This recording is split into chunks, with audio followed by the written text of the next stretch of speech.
Hey there, welcome. We are absolutely drowning in a sea of words. Think about it. Emails, articles, reviews, social media posts, it's just everywhere.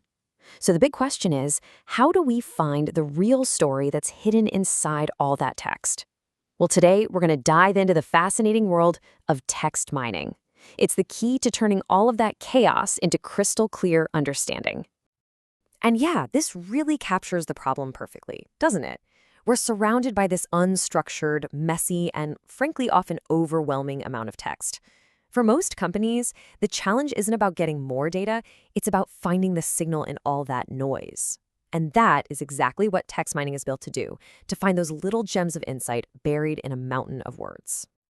All right, so here's our game plan. We're going to start with the big picture, what text mining is and why it's so incredibly powerful.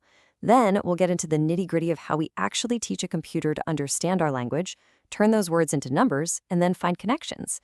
And to wrap it all up, we'll see it all come together with some awesome real-world examples. So first stop on our journey is really understanding the fundamental goal here. It's all about transformation. We're talking about taking raw, seemingly random text and turning it into structured, actionable insights that can help us make way better, smarter decisions. The key phrase here really is meaningful insights. Text mining isn't just about counting words. Nope. It's about a mission to uncover hidden patterns and trends. This process literally transforms text from something you just read into a structured data set you can analyze, visualize, and actually learn from. It's a total game changer. Okay, so how do we actually do this? Before we can analyze any text, we've got a pretty big hurdle to cross. Computers don't speak human. So our first job is to teach them, and that whole journey kicks off with something called natural language processing. You can think of NLP as the engine, the brain behind this whole operation. It's this amazing blend of computer science and linguistics that gives machines the power to read, understand, and interpret human language. Honestly, without NLP, text mining just wouldn't even be possible. So, how does NLP work its magic? Well, it starts by breaking our language down into pieces it can handle. First up is tokenization, which just chops up sentences into individual words or tokens. Simple enough. Next, part of speech tagging gives each of those tokens a job, like noun or verb. And finally, named entity recognition acts like a little detective, spotting and labeling important stuff like people's names, companies, and locations. But even with NLP helping us out, we've still got a problem. Human language is, well, it's messy.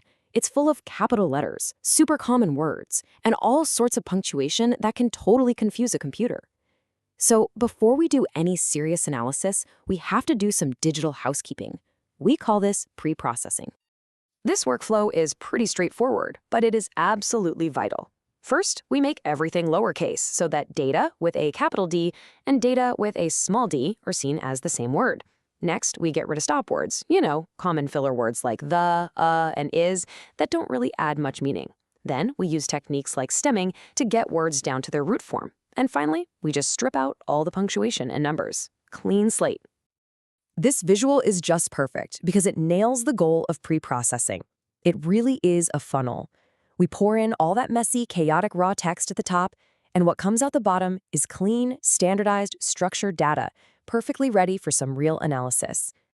Okay, so our text is nice and clean, but we're not done yet. Computers don't work with words. They work with numbers. So this next step, feature extraction, is where the real magic happens. This is where we translate our clean text into a numerical format that machine learning algorithms can actually crunch. And this brings us to a really crucial question, right? In a document with hundreds, maybe thousands of words, how on earth does a computer figure out which ones carry the most weight?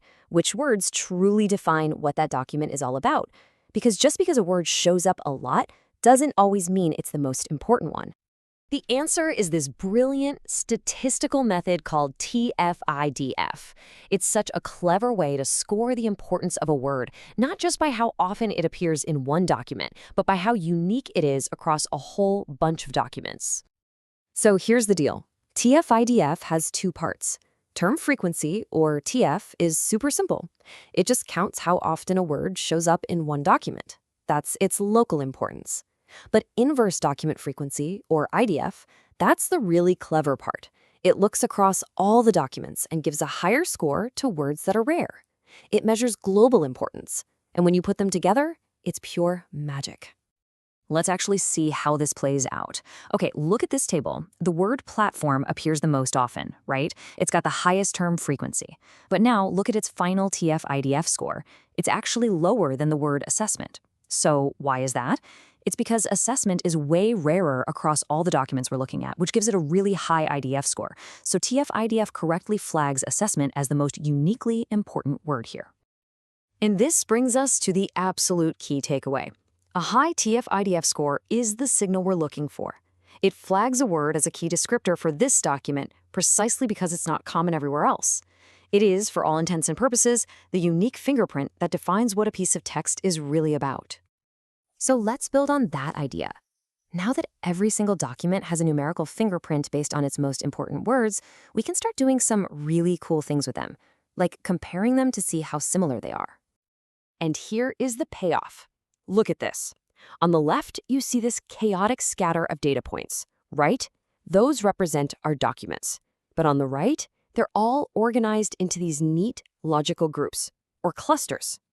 And the bridge between those two images, that's document similarity.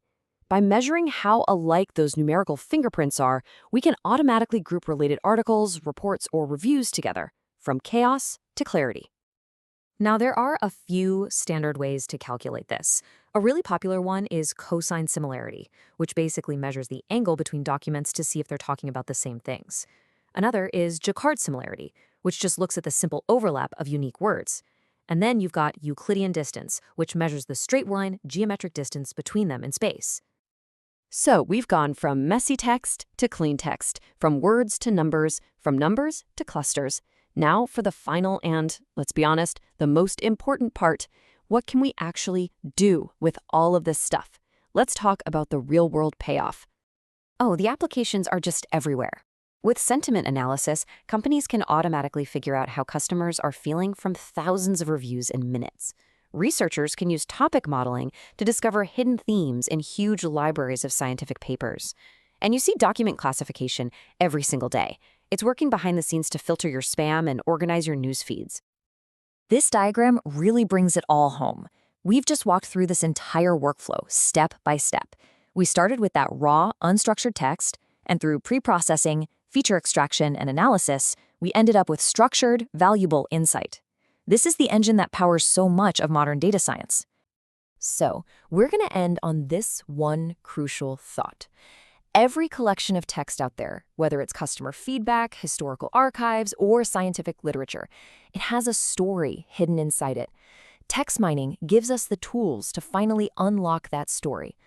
The only question left is, what story is your data waiting to tell?